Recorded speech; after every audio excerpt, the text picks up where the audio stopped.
No ar, o Resenha Tricolor, estamos de volta, feliz ano novo, né?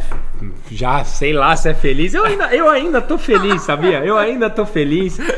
Bem-vindo de volta, Daniel Campos, nova temporada, velhos problemas, novos sonhos, velhas desilusões. Caramba. É isso, bem-vindo. Eu queria 1-0 ontem pra abrir o ano. Só isso, eu não queria golear. Meio a zero gol contra, nada. Mas a gente abre o Resenha com um empate em casa pra 45 mil pessoas e uma desclassificação na Copinha no mesmo dia, sabe? Fiquei pensando hoje.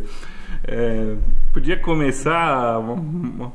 Não vamos perder o otimismo, acho que tem coisa boa pra falar assim. Eu não acho que a gente deve pôr tinta pesada em nada por um jogo, mas podia ter sido para 45 mil pessoas que foram lá, umzinho, sabe? Aquela bolinha do Igor Vinícius bate no goleiro e entra, sabe? Do Caleri, né? Que perdeu de cabeça. Então, mas vamos lá, acho que nova temporada. São Paulo postou que foi o maior público dos últimos 37 anos numa estreia para abertura, de né?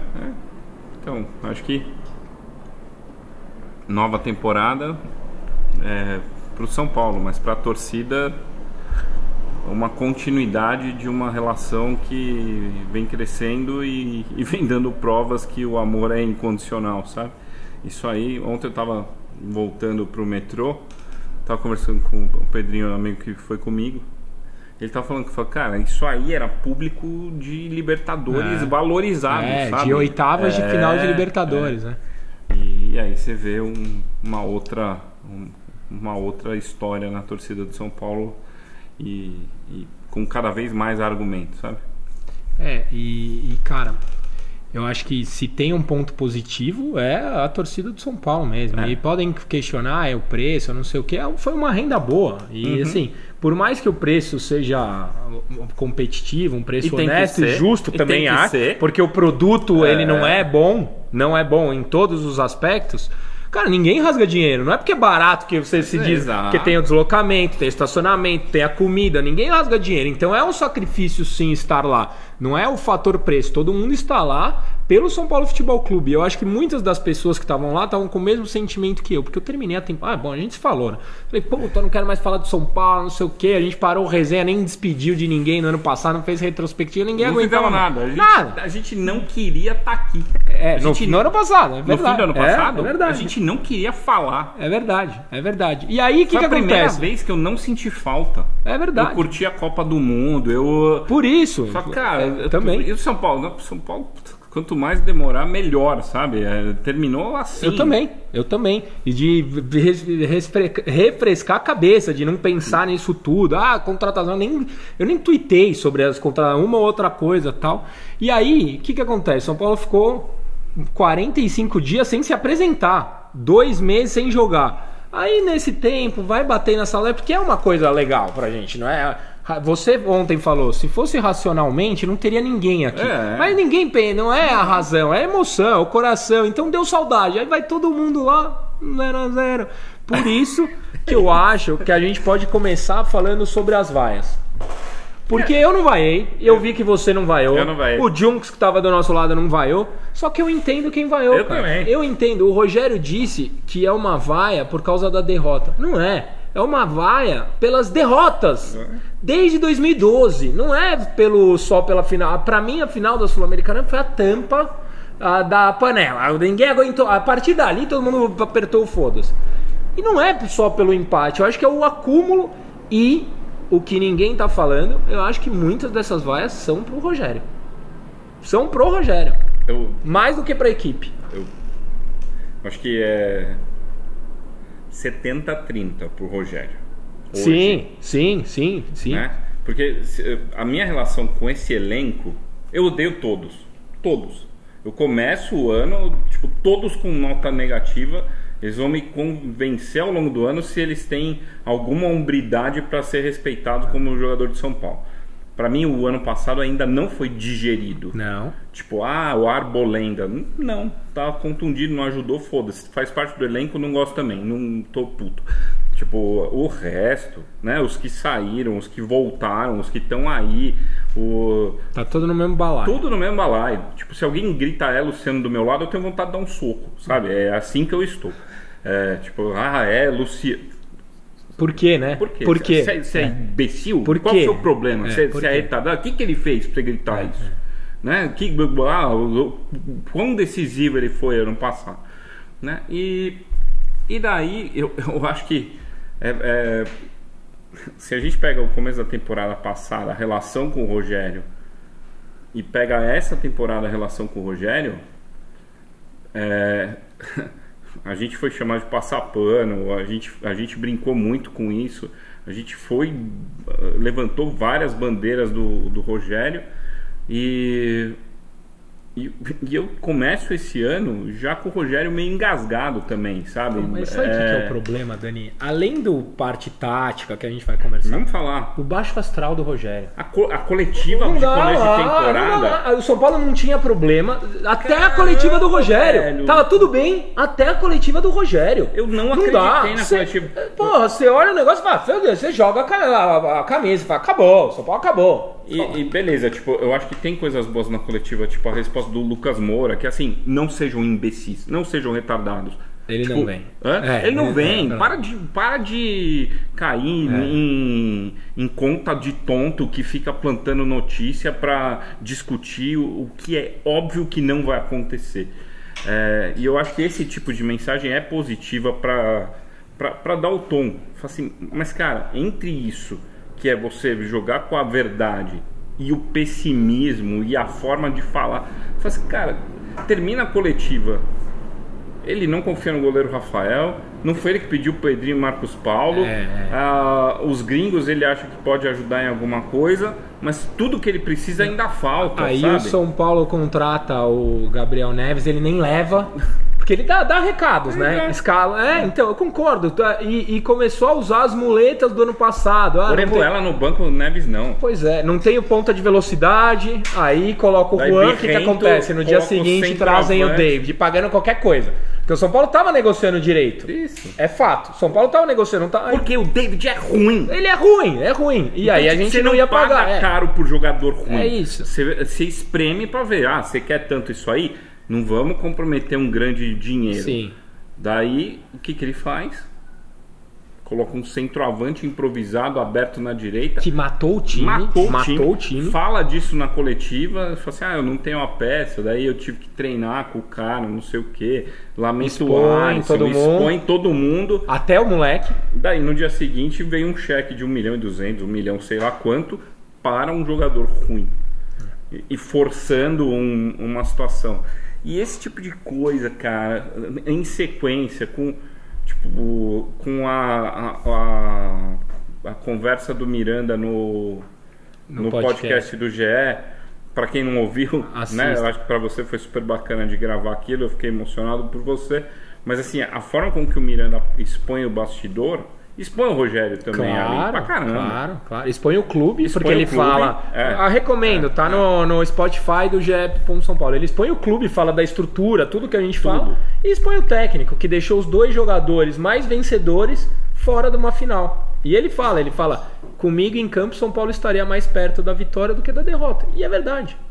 E daí, cara, se você me perguntar hoje o quanto eu confio no Rogério, o quanto eu acredito que o Rogério vai fazer esse time jogar, o quanto eu quero que o Rogério... eu quero que o Rogério dê certo, muito. Lógico. Eu acredito que o Rogério vai dar certo? Não.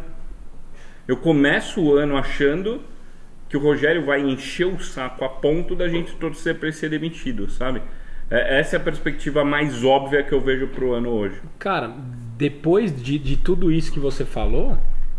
A gente tem a Ferroviária, que estreou bem e trouxe uns reforços interessantes e tal. Aí a gente tem o Palmeiras no Allianz. Aí a gente pega Português e Corinthians. Pode ser que daqui 5 rodadas já estejam pedindo a cabeça do Rogério. Numa puta pressão desnecessária. Porque assim... E ele vai poupar o time, vai jogar com reserva, vai ficar fazendo birra. Quinta-feira ele vai poupar o time. Ele já disse que o Clássico tá muito perto, porque o São Paulo joga quinta em Araraquara. Tudo bem, tá encarando como pré-temporada. Mas a gente tem uma imagem a zelar. E eu acho... Uma das coisas que a diretoria bate no peito é que eles são vencedores de clássico, entendeu?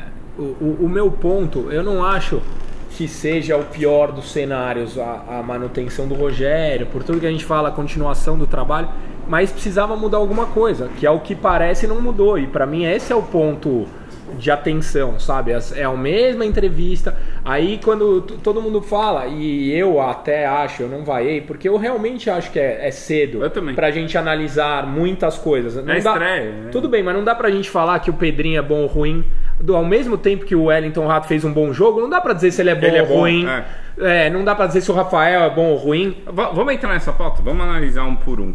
Rapidinho. O único ponto que eu acho que não é cedo é pra gente reclamar que o time só tem chuveirinho, porque ele tá 18 meses e são 18 meses só chuveirinho. A parte do Rogério, a parte tática. Do Luciano de meia, e ele bate na entrevista que não tem reforços, e eu não vi ele cobrar um meia de reforço. Nenhum. Em momento nenhum ele pediu um camisa 10. Porque o Luciano gosta de voltar a buscar bola. E grande merda, e não funciona.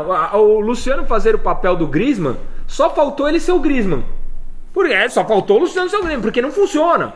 Então, assim, várias coisas que já não funcionaram no São Paulo desde que o Rogério assumiu, não funcionaram ontem. Então, isso eu não acho cedo. Isso eu não acho cobrar pelo chuveirinho, pela posse de... O São Paulo terminou com 76% no primeiro tempo de posse de bola. Criou pouco. Então, assim, isso não é cedo. Agora, você avaliar uma série e outras coisas é cedo, concordo. É isso. E vamos pegar os reforços, porque eu acho que isso é uma coisa que todo mundo espera que a gente faça. Claro. Né? Você contrataria um goleiro? Contrataria. Eu também. Né? Eu acho o Jandrei uma bosta, não acho o Jandrei razoável. Também. Acho o Jandrei um pedaço de bosta, ele não chega a ser uma bosta inteira. E o Felipe Alves eu não confio. O Felipe Alves, pra mim, ele pode fazer o papel do Bosco. Isso. Que não é um baita goleiro, mas quando entra pode... É uma reserva que... Uma reserva bom. Que você confia quando precisa. Até aí Como ele estava sendo, inclusive, no Juventude. No Juventude. Não é que ele estava sendo no Bayern de Munique, no Juventude. Ele era o goleiro que entrava quando precisava no Juventude. Isso. Que foi o lanterna rebaixado. Né? Então, tipo, ele ter este papel no São Paulo é algo normal. Normal. Para a situação atual. Normal. Então você traz um goleiro. A São Paulo tem um dinheiro para trazer um goleiro de primeira linha? Não tem. Rafael é uma boa aposta?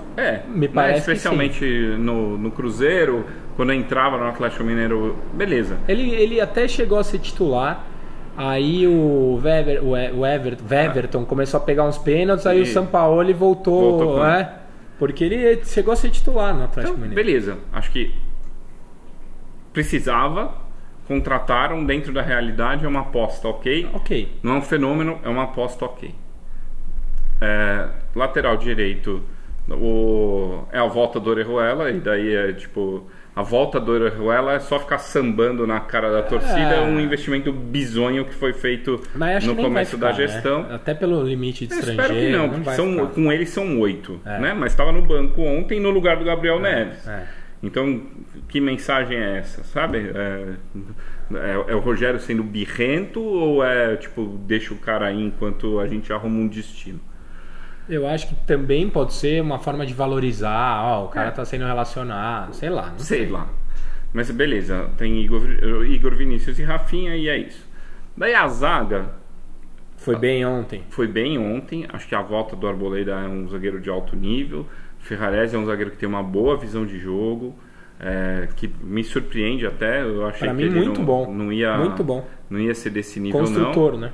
O Alan Franco é um zagueiro interessante que estava numa liga meia boca, né? Reforço da MLS para mim não é carimbo de qualidade, sabe? Então eu lembro do Alan Franco no Independente, lembro. Quando eu fiz os times de botão na pandemia, eu conversei com torcedores dos times, conversei com o torcedor do Independente. Todos escalaram o Alan Franco, então ele era muito bom na Argentina, foi vendido por um bom dinheiro. Só que lá nos Estados Unidos ele era normal. Então eu não sei o que vem. Mas entendeu? É que é uma liga com outro nível de competitividade. Isso, que os caras vão passar esporte férias, americano, que o pato sobrevive, sabe? E daí você tem o Diego e na sombra ali você tem o Beraldo, né? Então eu acho que o Alan Franco é uma boa contratação, que pode dar certo. Parece no um papel, bom nome. Precisamos ver como joga aqui, mas o setor é um setor forte, bem resolvido. Lateral esquerda, péssimo. Cara, o Wellington titular com a camisa 6 oficializado e o Lisiero improvisado na volta do Inter. Que não rendeu. Que não jogou como volante lá. Então, tipo, é uma invenção. Eu lembro quando o Lisiero foi pro Inter com passe fixado de 20 milhões. Não é um absurdo. É muito barato. Ninguém voltou. E eu acho que assim, tipo, beleza, eu não acho o Lisiero horroroso, eu acho que o Lisiero é até um bom jogador. Ele jogou de ala em 3-5-2 na base, então não é um negócio que foi inventado agora, mas não dá pra essas serem as opções, entendeu? Não precisa tem de um jogador e o Rogério tem razão nessa. Tem razão. Daí vamos pra volância. Acho que teve uma limpeza boa. Eu achava Colorado uma piada. Acho que as saídas, eu concordo com todas as saídas, inclusive com a do Miranda. Mas eu concordo com todas. Eu acho que todas as saídas vão ser benéficas para o São Paulo, mas mas eu acho que o Reinaldo vai fazer falta. Eu não aguentava mais o Reinaldo. Também não, mas ele vai fazer falta, porque a gente vai de Lisiero no próximo jogo. Mas vai fazer falta porque a gente não pegou uma parte da grana que gastava nele para repor com alguma coisa, sabe? E então, nem tem também, né? E daí você fala, não, mercado abundante de lateral esquerdo, trazer quem? Mas o Reinaldo vai fazer cruzamento pro Soares fazer gol, vai chover viúva. Mas o Reinaldo ganhava 650 mil reais, sabe? Salário de craque e não aí era um bagre. Batia pênalti, né? Então, daí volante, beleza, eu tenho o Pablo Maia, que é o volante das Américas, jovem. O Luan, que é uma incógnita aqui. Luan a gente vai ter, pelo menos está magro, aparentemente em forma. Tem o Mendes, que acabou de chegar. Tem o Gabriel Neves, que foi contratado. Todo mundo falando bem dele, né? Bem, mas é outro reforço de MLS, né? Porque jogar a Copa pelo Equador virou um selo de qualidade que pra mim não é. Mas o Equador fez uma boa eliminatória e fez uma boa Copa. Isso, e beleza. Mas, tipo, não classificou, mas não significa que é um puta reforço por isso, sabe? Não. Ele vem de uma liga que não é competitiva, então precisa ver como ele encaixa aqui. Eu acho que as características são interessantes e eu acho que a hipótese é boa. Muita gente falando bem. Eu acho que precisamos ver em campo se isso se confirma. Sim. Mas não é uma certeza para mim. Eu tenho dúvidas se ele vai ir. Mas pelas condições de negócio, eu acho um bom negócio. Também. Também. Acho que é uma boa aposta. Mas que a minha conclusão é que é um monte de aposta. Claro. Nós não trouxemos nenhum protagonista, sabe? Então, isso é fato. Porque quando eu estava discutindo isso essa semana, que a gente não eu estava discutindo essa semana, assim, não, mas esses caras vêm, o Alan Franco vem para resolver a zaga, o Mendes vem para ser dono do meio campo. Caramba, velho, por quê? Qual é a convicção, né? Pode ser que aconteça, ótimo se for, mas baseado não é isso, cara. Não, né? Eu vou chegar no Wellington Rato, que é onde me pega mais. Né, que gostei do jogo ontem, tá? Tipo, pra mim, melhor dos estreantes. Acho que o melhor em campo pra mim foi o Ferrarese e o melhor dos estreantes foi o Wellington Rato, sem dúvida nenhuma. Mas o Wellington Rato, pra mim, tem o fator do conto de fadas que me pega muito. Mas muito. Tipo, não tem a lógica racional da carreira do maluco, sabe? Tem. O cara tem 30 anos, nos 30 anos ele não tem uma carreira convincente, daí ele tem um ano no Atlético Goianiense, onde ele não é um fenômeno, ele faz um ano ok. De um time que caiu. Então, assim, eu falo, cara, beleza, se você vê o potencial, se você viu os jogos dele, eu vi alguns jogos dele, posso ter dado azar, mas a narrativa para esse cara ser a solução da ala direita ou da articulação do São Paulo não me pega, porque tem 30 anos ele tinha que ter mostrado mais na vida dele para chegar no São Paulo, sabe? Apesar de eu ter achado a movimentação dele interessante. Eu gostei de ele vir buscar o jogo. Eu também, e eu acho que ele tem uma coisa que me ganha muito, que é jogador com fome. Tipo, ontem ele tava brigando por todas as bolas, não tinha bola perdida, ele tava sentindo o Morumbi a favor dele, sabe? Então eu vi muito mais coisa positiva ontem do que eu achei que eu veria. Mas o enredo da contratação, ele me irrita muito. Ele me irrita muito. Né? Porque você tem uma verba pequena de 16, 17 milhões por ano. Aí você pega um terço da verba É que não vai ser tudo esse ano, né? São Paulo vai gastar 2 esse ano. Mas eu entendo. Malabarismo argumentativo. É um terço, entendeu? Eu entendo. Tipo, pagar a geladeira parcelada em 12 ou pagar à vista, você vai pagar o mesmo valor. Sim, concordo. Né? Você tá pegando o valor e pondo ali. Cara, o argumento no conto de fadas, no estágio atual do São Paulo, ele me irrita muito, porque eu tava esperando que a janela tivesse, sei lá, 2, 3 contratações de cara que viesse para ser titular e resolver. E a gente tá vendo um monte de gente que vai ser titular, mas que aposta. Que a gente não sabe se que a gente não sabe se vai resolver porra nenhuma, se vai ajudar alguma coisa, ou se daqui um ano vai ser emprestado pro Atlético Goianiense de volta pagando salário. Né? Um ano atrás o Nicão foi camisa 10 da transferência do ano. Demos chapéu no Internacional, né? E esse é o mesmo, é a mesma galera que tá fazendo isso agora. Exato. E daí você vai pro ataque, né? Tipo, Pedrinho de um lado, Marcos Paulo do outro. Marcos Paulo já não é um jogador de beirada. Não é pro Rogério. Pro Rogério, né? Então, porque o Rogério que é outro jogador de beirada, então ele desconstrói o Marcos Paulo jogando aberto. E o Pedrinho não foi ele que pediu, foi uma oportunidade de mercado. Então, tipo, já virou jogador de segundo tempo. Na coletiva, claramente foi carimbado. Né? É pra pegar a defesa cansada no segundo tempo e tal. E daí, beleza. Qual a pista que o Rogério te dá? Que ele vai jogar com o Rato de um lado, com o Alisson do outro. Agora com o David, né? Agora com o David. Daí o Alisson vira o 10, sabe? Porque são os caras que ele gosta. E isso foi cacete, velho. Nós vamos pegar as birras do Rogério e não vamos ver o Gabriel Neves, nós não vamos ver o Pedrinho com mais tempo, o Marcos Paulo praticamente não vai ter. O Luciano vai ficar nessa função, porque as convicções. E eu acho que o Ferrarese vai pro banco.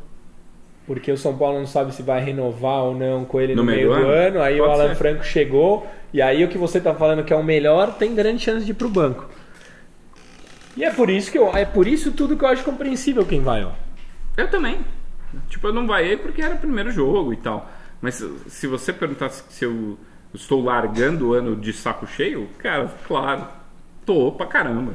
Não, eu diferente de você, eu acredito nesses contos de fada. Eu acho que o Wellington Rato pode ser o cara que vai chegar, né? Num primeiro momento, tá? Eu acredito. Eu acho que de repente o David, de repente com o Rogério encaixa porque os caras deram certo, né? E ele vira aquele ponto que todo time já teve um Mirandinha da vida, aquele cara que era contestado, mas acaba acertando e tal. Eu quero gritar David no Morumbi, que ele faça 3 gols no Corinthians. É que ele é um jogador que tudo que eu vi dele friamente nada leva a crer. Ele é uma merda. Ele toma a decisão errada, ele corre e tropeça na própria perna. No Inter ele foi um fiasco, sabe? Mas o Rogério ama o cara e quer o cara, sabe? Só que assim, vem o David, daí daqui 5 jogos o Rogério implode, vai estar aí o David. Que qualquer jogador que vier não vai, qualquer treinador que vier não vai usar. O ponto positivo da chegada do David é que morre uma muleta do Rogério. Sim. Não tem. O maior ponto positivo é agora esse. Tem. Agora porque tá aí, tem aí o que você queria. As entrevistas elas tiram um pouco a responsabilidade dele, né? Apesar de ele estar aí há 18 meses. Ele fala, porque eu não tenho isso, porque eu não tenho aquilo, porque o elenco não sei o quê, né? Agora tem. Então agora a gente tem que começar a cobrá-lo, porque ele que pediu, né? Porque ele que estruturou. E esse é um dilema foda, porque eu odeio o Belmonte mais do que tudo. Acho que é um dos seres mais repugnantes da história do São Paulo. E daí fica um jogando pro outro. Tipo, a entrevista, eu falo assim, estamos dando toda a estrutura pro Rogério. Daí o Rogério fala assim, eu não tenho a estrutura que eu precisava. E no fim você tá puto com o Rogério porque ele é um milindrado, e a diretoria você não consegue apoiar porque os caras são bisões. Por que ele quis ficar? Sei lá, por ego. Mas então, aí não resolve. Mas Dani, se nada disso der certo, tem a base. Tem a base. Tem Cotia aqui. Cara, o Edu Oliveira lá, eles postaram hoje uma matéria. Eu li a matéria. Que há 3 anos, né, o Sub-20 não ganha um título. Há 4 anos o Sub-20 não ganha um título. Ano passado, São Paulo não ganhou nenhum título em Cotia, nenhum. E, coincidência ou não, eu tuitei em cima, há 3 anos tem abnegados mandando em Cotia e os profissionais se retiraram lá do negócio. Coincidência tudo isso acontecer, porque Cotia é para revelar, não é para ganhar título, eles disseram. Só que, cara, o que eu acho que o São Paulo vai revelar, estatisticamente, um ou outro vai aparecer. Um monte de time aí não faz trabalho nenhum de base, é horroroso e revela, porque você tem muito jogador ali, muita gente, uma hora vai entrar um. Aparece, alguma coisa só aparece. Que o trabalho já não é mais bem feito. E quando você fala da estrutura de Cotia, o Pedro Cismani esteve aqui, alguém, foi uma estrutura de ponta há 10 anos. Cara, há 10 anos não tem investimento em Cotia. Pra mim, a saída do Ismania, ela é emblemática de uma passagem de bastão. De uma mudança de mentalidade.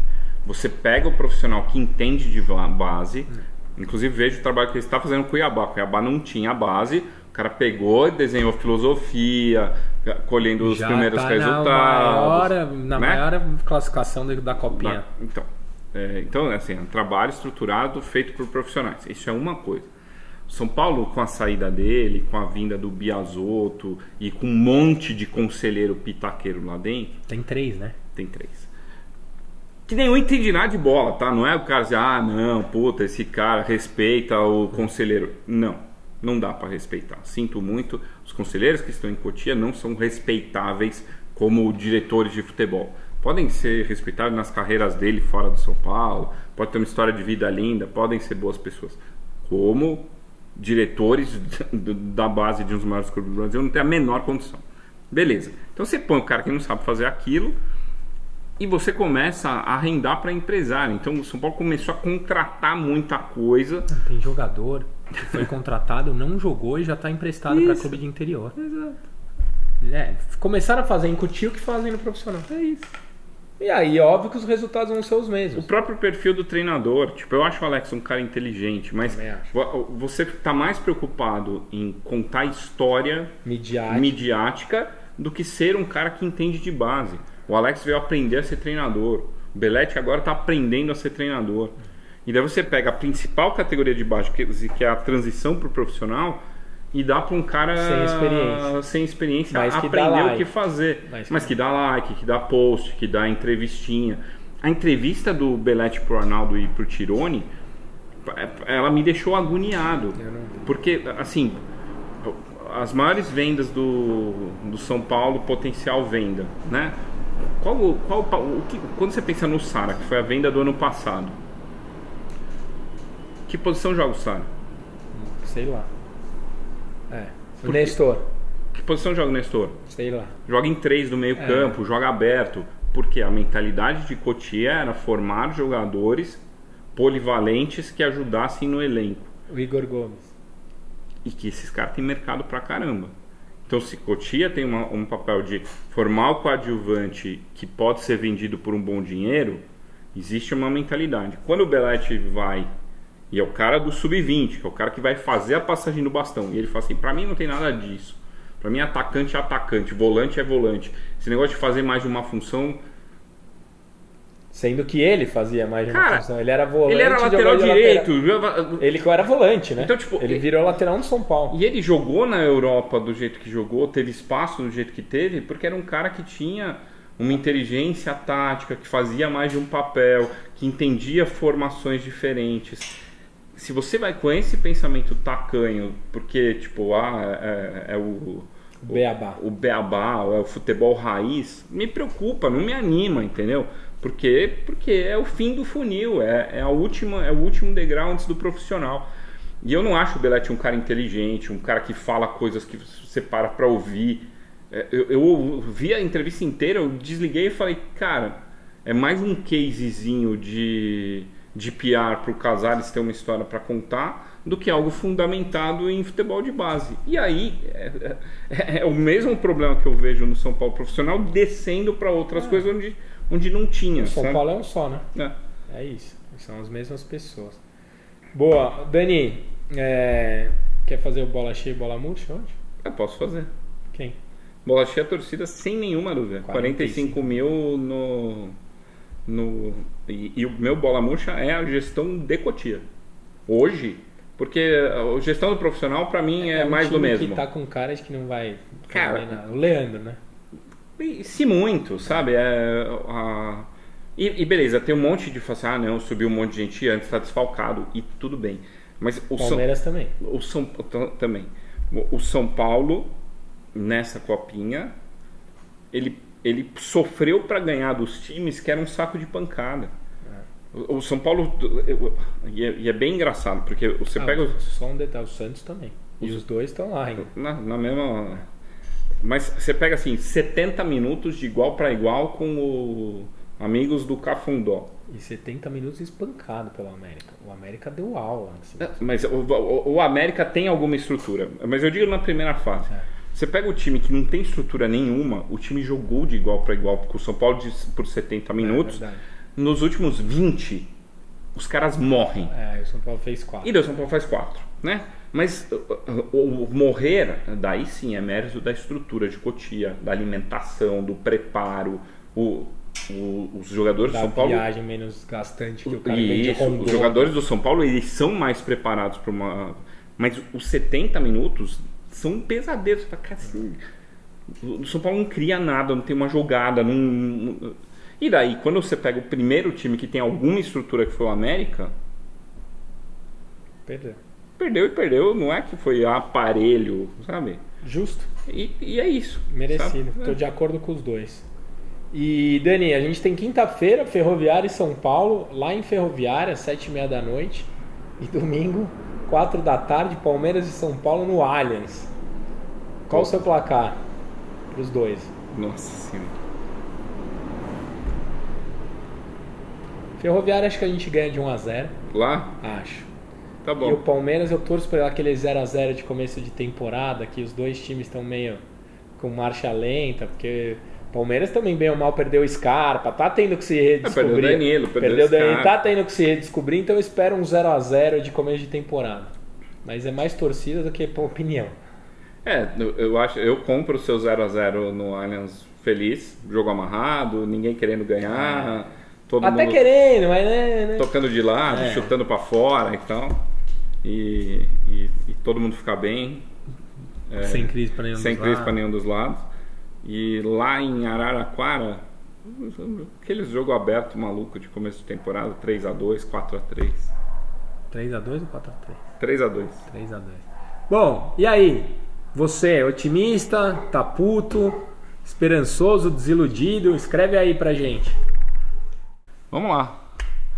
No ar, perguntas do internauta. Estamos aqui com mais de 90 pessoas, depois de tanto tempo hibernando, resenhas, férias infinitas. Já gravamos o primeiro bloco, falamos de 200 coisas. O primeiro bloco deu o quê? 1h15? Eu não sei.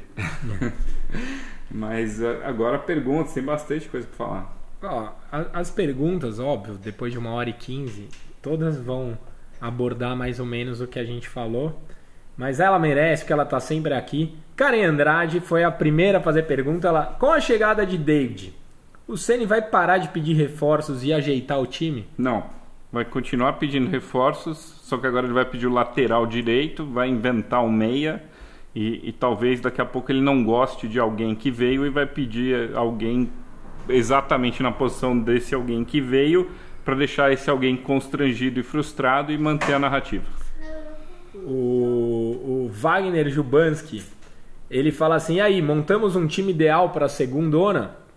Cara, eu falo, sem brincadeira, que eu acho que esse ano, se o São Paulo ficar no 10º que ficou ano passado, é mais ou menos isso que a gente vai brigar. E olhe lá, o Rogério mesmo disse na entrevista, um monte de SAF, e mesmo quem não é SAF, porque outro dia saiu que o Inter estava com o salário atrasado, que o Inter devia não sei quanto, mas não vejo lá, né, ninguém ficar falando toda a coletiva isso, os caras investiram e tal. Não sei, parece que só aqui tem problema. Então, mas, pra mim, com o elenco atual... Não briga na parte de cima da tabela por nada. Não. O Túlio Oliveira, o David é horrível, eu moro em BH e sou casado com uma gaúcha. Os colorados e cruzeirenses odeiam esse cara. Mas o Ceni gosta, que é o que importa. O Valdo Neto discorda e fala que o Ceni tem razão. Então é isso, o que importa é o que o Ceni acha. O que o cruzeirense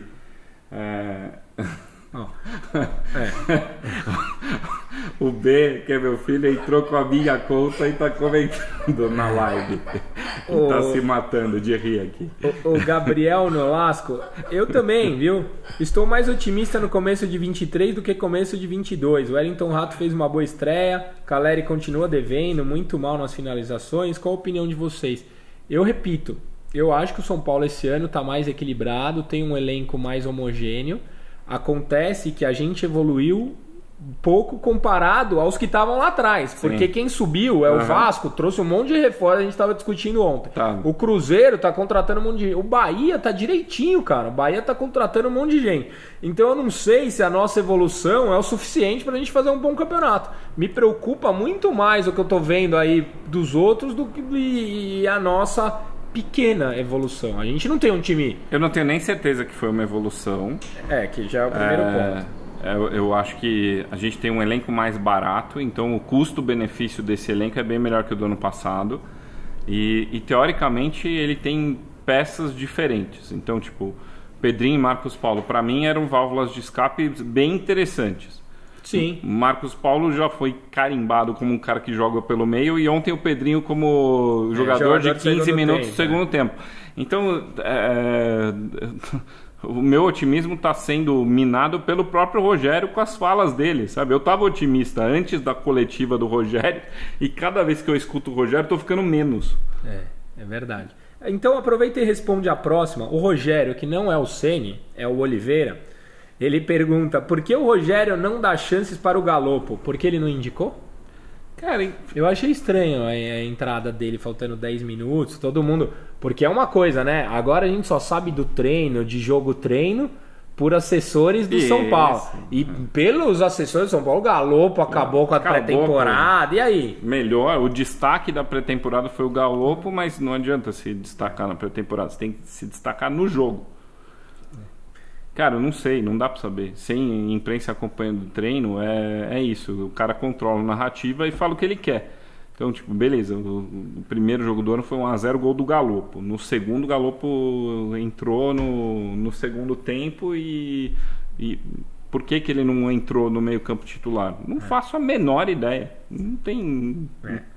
Por que o Gabriel Neves não estava no banco e o Orejuela estava? Não tenho a menor ideia, sabe? Não dá, e não dá para entender. Não. E não dá para você ter... Porque às vezes a gente não sabe e tal, mas você consegue entender uma lógica. Nesse caso eu não consigo mesmo. A Lois. Oi, Lois. Tudo bem, Lois? Tudo bem, Lois. E mais alguém perguntou aqui a mesma coisa. Os dois querem saber sobre o Luciano. Agora... o Felipe Souza. A Lois e o Felipe Souza querem saber se o nosso 10 pode dar certo, né? Como 10. Cara, eu acho que não. Não. Eu acho que não. Eu falei que pra fazer o que o Griezmann faz, ele precisa ser o Griezmann, né? Ou o que o Neymar como faz. Como 10, não. Porque tem um monte de jogador que era atacante, vira meia, criativo e tal. Mas eu acho que o Luciano demora pra passar a bola, o que é um ponto... ele não tem a dinâmica da velocidade de buscar, então eu não acho que o Luciano pode dar certo, e eu acho que é o Luciano que vai dançar. Tipo, não tenho nenhuma restrição a darem a camisa 10 pro Luciano, sabe? Tipo, beleza, se vem a identificação com o clube, se tem o Luciano na torcida, mas ele jogar de 10... eu também acho que não. O Valdo Neto disse que o Ceni usou sim o Galopo ano passado e ele simplesmente não rendia. Também é uma verdade. Mas tudo bem, com pré-temporada, né? Chegou no meio, com algum entrosamento, esperava que um cara que foi gasto um bom dinheiro e que veio para uma posição teoricamente carente fosse mais usado do que está sendo. Dani, o Marco Aurélio Valentim, que não gosta muito dessas coisas, ele quer saber se tem chance da Adidas ficar. Ele não gosta muito de camisa, de design, não é? É um tema que ele não se interessa. Não. Acho até curioso você ter mandado uma pergunta sobre isso, né? Que é um tema que claramente não faz parte da sua agenda. Outra coisa que seria bem estranho o Marco perguntar é sobre reforma do Morumbi, que é uma coisa que também... A camisa 3. A camisa 3 também é uma coisa que ele não se interessa muito. Cara, eu acho que a Adidas ficar para 2024, para mim, seria uma enorme surpresa. Pra mim também. Enorme surpresa. Cara, a Adidas como um todo, ela não vem bem. Não tem a distribuição, não tem porquê, cara. E é aquela questão, mas aí vamos de pênalti. Cara, se tiver distribuição, se tiver material pra criança, a gente não pode ser refém de uma marca que não olha pro São Paulo como a gente merece, entendeu? Não pode. Prefiro... comprar uma camiseta da Adidas ou da Pênalti. Da Adidas, mas a Adidas não trata o São Paulo como quer, não adianta, cara, não adianta. A única coisa, pelo amor de Deus, vamos fazer oração das mãos desde agora. Marca própria do São Paulo, o São Paulo gerindo isso, aí você vai ver que a Adidas era bom. É verdade. O Christian Esquerdo, minha opinião, o Ceni não acaba o ano no São Paulo. Eu falei hoje na Globo que eu acho que ele não acaba o Paulista. E o Caio é otimista. Eu sou, mas eu não tô otimista com relação ao trabalho dele, porque uma pessoa conhecida aí que acompanha, é muito amigo do Ceni, me falou que ele tem alguns problemas. Um deles é esse baixo astral, que contamina o grupo e tal. O outro é que ele quer assinar tudo. Tudo tem que ser do jeito dele, a autoria dele. E pra mim esse é o ponto-chave. Sul-Americana tem isso pra caralho. Então, pra mim esse é o ponto-chave que me faz questionar se ele vai chegar no final do Paulista. Porque dá pra fazer diferente. Não tem o ponta de velocidade. Caceta, quantos treinadores no mundo, fora o Guardiola, tem quem ele quer? Traz o do Paris Saint-Germain, quero esse. O resto... lida com o que tem, cara. A gente odeia o Diniz. O Diniz nunca pediu um reforço. Nunca. Ele lidava com o que tinha. Até o Diniz. Então, assim, pra mim, essa questão dele é o que vai fazer ele morrer pela boca se ele não trouxer resultado. Pra mim, esse é o ponto, assim. Dele, tá? Não do, eu acho que São Paulo e tal. A Lois falou que gostou do seu boné da Lois. Da Lois. Não é. Dani Caio, mesmo com a eliminação, o que tirar da copinha? O Júnior Bastos pergunta. Cara, a gente falou bastante aqui, eu acho esse é um time dos times mais fracos que eu vi da copinha em bastante tempo, assim. Eu acho que eu gosto do Leandro. Eu acho que o Negruti fez uma boa copinha, mas eu acho que não tá pronto.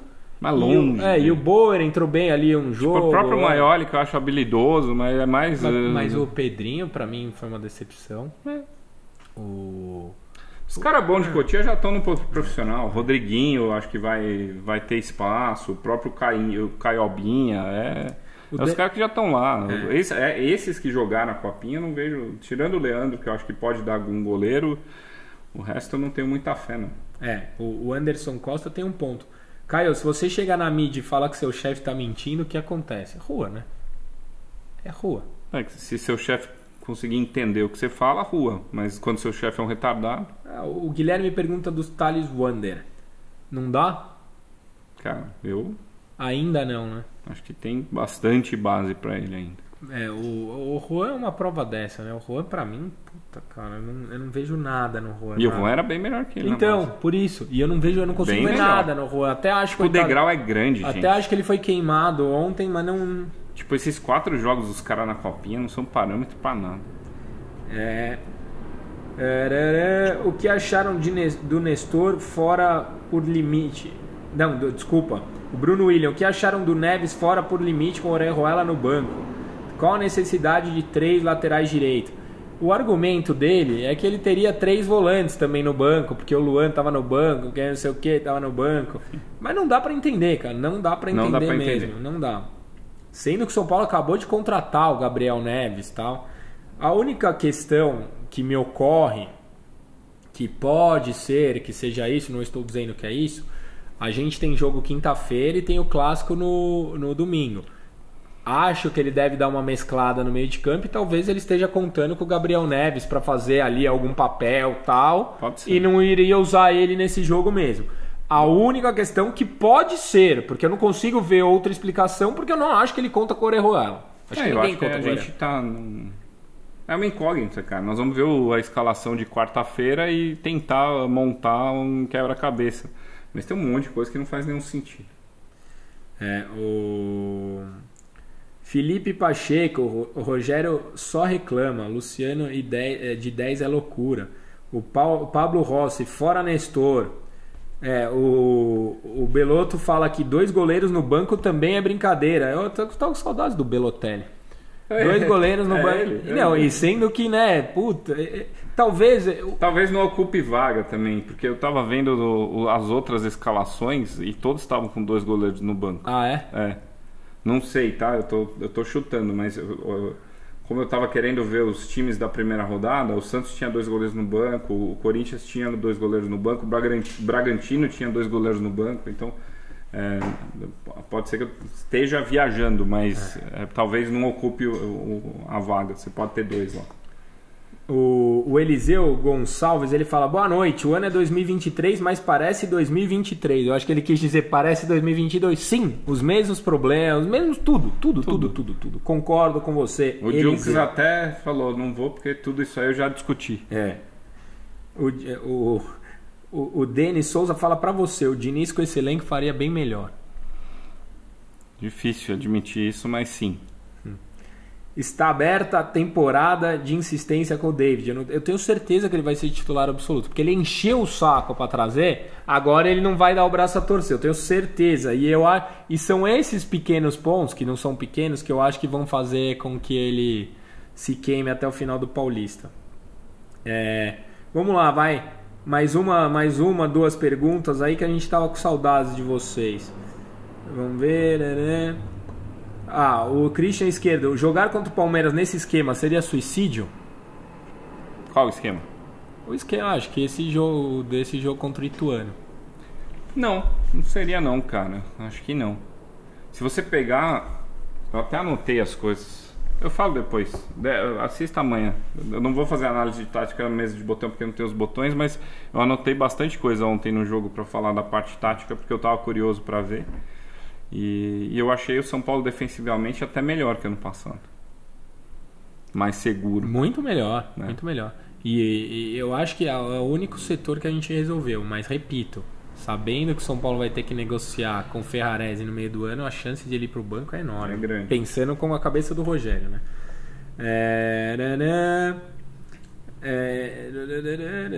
Vamos ver se o Galopo não for titular no Paulista, vai ser quando? Isso que o Belotto falou é exatamente o que você falou no Twitter também. Eu concordo muito. O que, hein?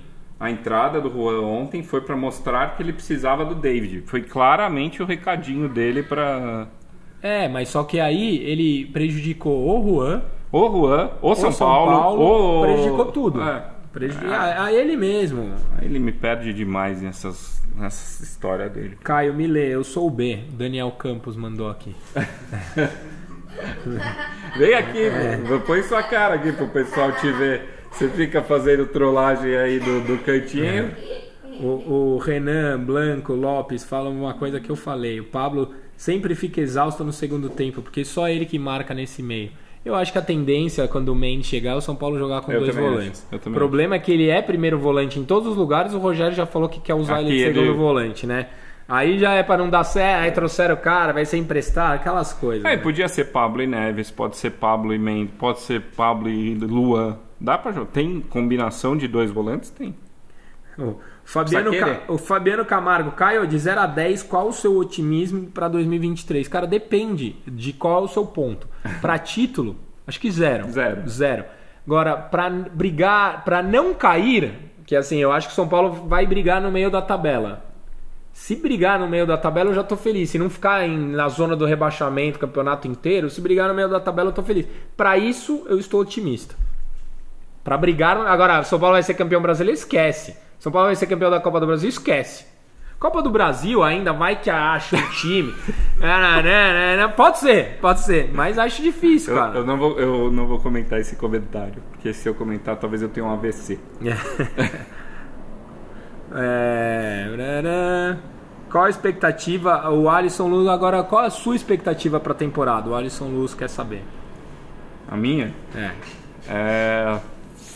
Cara, uma temporada digna e sem nenhum título. Então, mas essa é a sua expectativa. Então, isso é exatamente a minha. Uma temporada sem susto. Brasileiro em 10º, isso, nono. Sem susto. E Paulista semifinalista e nos mata-matas Tipo, não chega nas oitavas. É isso. Porque não... E beleza. Tipo, estão montando um elenco mais barato com esse potencial. Talvez uma Sul-Americana. Aí você fala, bom, porque isso. esse ano os caras disseram que vão apresentar uma redução de dívida de 100 milhões. Aí se esse ano, com a economia dos 45 milhões de salário, que virou um número cabalístico, apresenta de novo uma redução de mais 100 milhões, beleza. 24 você tem uma base para fazer um time Valeu decente. a pena o São Paulo sofrer 2 anos ali, reduziu 200 milhões da dívida, não tem empréstimo bancário, de repente tem um investidor de beleza, aí eu topo. Eu também. Agora, se o São Paulo ficar essa merda em 10º, aí chega no final do ano, aumentou a dívida, aí cutia não sei o que, aí tem que ir lá e bater em todo mundo, entendeu? Acredito que os caras estão reduzindo dívida? Não. Acredito em qualquer coisa que Júlio Casares fale Não acredito em nada. Mas o discurso que está sendo feito eu vejo sentido. É que eu não acredito que ele é verdadeiro. Sabe? Como tudo que foi dito até então não foi verdadeiro. É um monte de meia-verdade com maquiagem bonita. Então, mas é isso. O Felipe Souza pergunta, eu queria responder. Com a possível entrada do Mendes, quem irá para o banco? Para mim, o Luciano. Eu acho que ele vai jogar com 2 volantes, põe o Nestor ali na criação e o Luciano roda. Eu acho que é um caminho sem volta. O Luciano no banco, entrando no time misto ou entrando no segundo tempo. Boa. O Morumbi vindo abaixo com Luciano. Boa, galera. Tamo de volta. Amanhã, 7h30? Nem lembro mais. Amanhã, 7h30 no YouTube. Isso. Conto com vocês. Ajudem, deixa o like aí, compartilha. E tamo junto. Obrigado. Para fechar, a gente não tem botão ainda, a parte tática tá capenga. Mas acho que quando você vê o time vindo da pré-temporada, a gente quer ver qual que é a proposta de jogo, né? Quer ver? Quero, claro. Deixa eu ver. Eu tô falando sobre... Discutindo tática. Tática.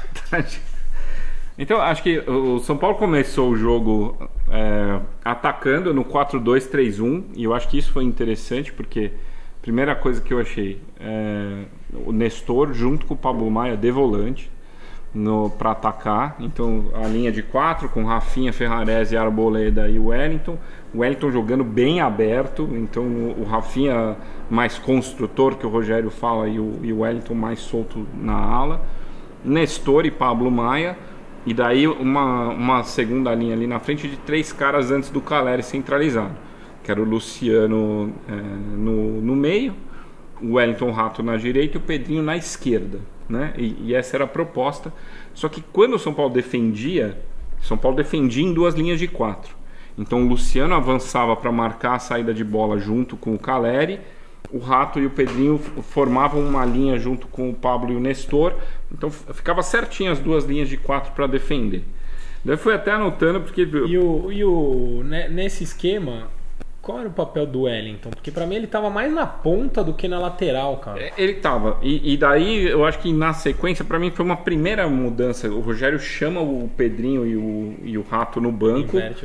Inverte os dois. Só que não chega nem a inverter, porque o Rafinha vem fazer os 3 zagueiros. Daí o Rogério monta no meio do meio pro fim do primeiro tempo ainda. Ele põe o Pedrinho de ala direito, o Wellington de ala esquerdo. E ficou bem claro, assim, encostado na linha. E daí ele... E o Wellington na segunda metade do meio de campo, isso, lá na frente. Então, Rafinha, Arboleda, Ferrarese, Pedrinho, Wellington, de ala mesmo, colado na linha. E daí 4 no meio. Então ficava praticamente um 3-6-1, porque o Caleri continuou isolado. Ninguém foi jogar ao lado do Caleri. E os outros 4 ali no meio, e invertendo os dois. O Rato jogou até um pouco mais centralizado nesse momento, e o Pedrinho foi jogar de ala mesmo. Quando volta do segundo tempo, volta exatamente a formação do começo do jogo. O Pedrinho no lado esquerdo, o Rato no direito, e daí ele começa a mexer no time. Daí no segundo tempo ele trocou o Rafinha pelo Igor Vinícius para ter um cara mais de velocidade. Só que o Wellington continuou avançando igual, então o São Paulo foi. Daí ele tira o Pedrinho, põe o Juan, Só que não pôs o Juan para ganhar presença diária, que é o que eu achei que ele ia fazer. Foi, cara, ele vai jogar dois atacantes para segurar a defesa e o Caleri ter mais espaço e vai chuveirar mais. Não, o Juan entrou realmente aberto pelo lado direito, não fez nenhum sentido, ninguém entendeu. Toda a jogada. E o time piorou, a gente conversou lá no estádio. Daí eu até foram as duas substituições que eu brinquei lá no estádio, que eu falei, puta, eu colocaria Marcos Paulo e Galopo e tiraria Nestor e Luciano. E foi exatamente o que ele fez, mas não deu liga também, não funcionou, você não entendia o papel de cada um ali. Porque tava o Juan ali fora de posição. Fora de posição, e no fim saiu o Wellington e entrou o Lisiero. Mas a parte tática que eu acho que vale mais a pena comentar, que é 4-2-3-1 para atacar, 4-4-2 para defender, foi a proposta primária do Rogério no ano. E no meio do tempo, ele usou o Rafinha de terceiro zagueiro, recheou o meio campo e manteve o Caleri isolado. Depois ele não foi mudando tanto taticamente no segundo tempo, mesmo tentando buscar o resultado. O São Paulo não tinha grandes alterações. E o que eu achei interessante foi tipo, o Pedrinho primeiro de ponta esquerda e depois de ala direito. O Rato de ponta direita e depois um pouco mais centralizado, sabe? Então ele tá pegando os reforços e tentando ver aonde encaixar melhor.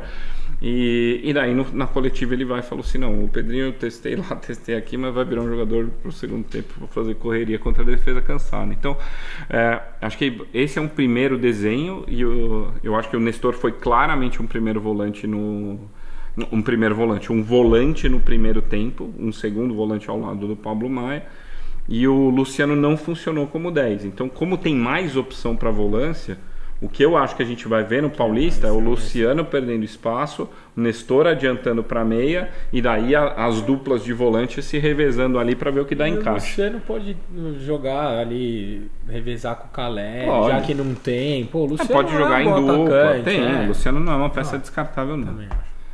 Agora podemos encerrar. Só um pouquinho de tática para não perder o costume. Tá ótimo. Então, você quer mandar um beijo e um abraço para alguém? Quero. Primeiro para você que está aqui, né, acompanhando o resenha depois de um longo inverno. Pro B, claro. Pro B que está aqui, o B, a primeira vez que ele vem assistir o resenha ao vivo, né? Deixa o like. Deixa o like, ele pede like, né?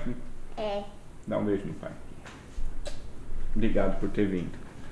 E pra Raveninha, uma palmeirense que tá me fazendo ver jogo do Palmeiras agora. Olha só. Boa. Então, um beijo pra todos. Beijo todo mundo. Magro, até a próxima semana. Valeu.